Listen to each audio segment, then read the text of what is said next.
Civilian casualties in Afghanistan hit a record high of 11,000 people in 2015, according to the latest UN report.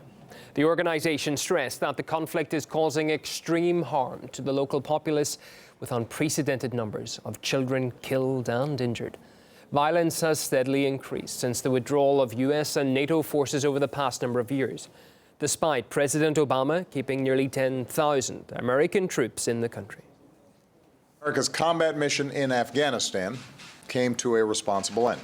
American forces no longer patrol Afghan villages or valleys. Our troops are not engaged in major ground combat against the Taliban. Those missions now belong to Afghans, who are fully responsible for securing their country. The record number of civilian deaths is being attributed to an intensification in ground fighting between the Taliban and Afghan security forces. Suicide attacks and other strikes carried out by anti-government groups are also cited in the report.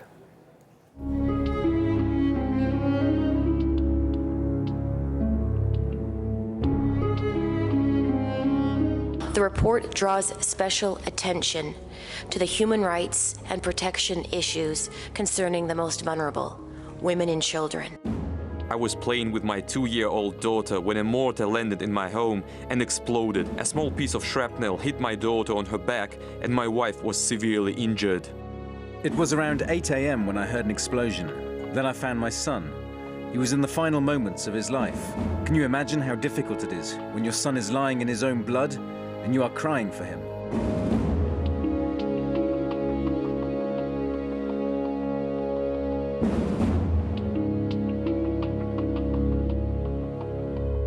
The real cost we are talking about in these figures is measured in the maimed bodies of children, the communities who have to live with loss.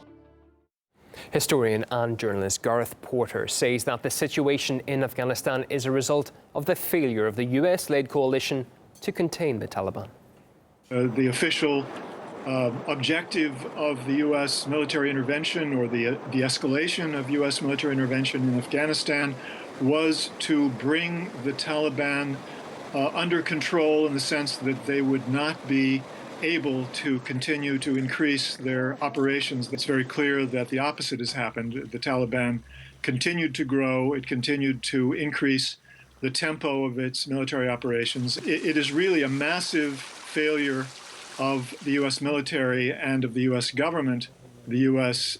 intervention perhaps had the opposite effect of causing greater resistance to the government of Afghanistan, greater support for the Taliban. The Taliban had the whiff of ultimate victory about it, and I think that gave even further impetus to the progress that the Taliban had been making around the country.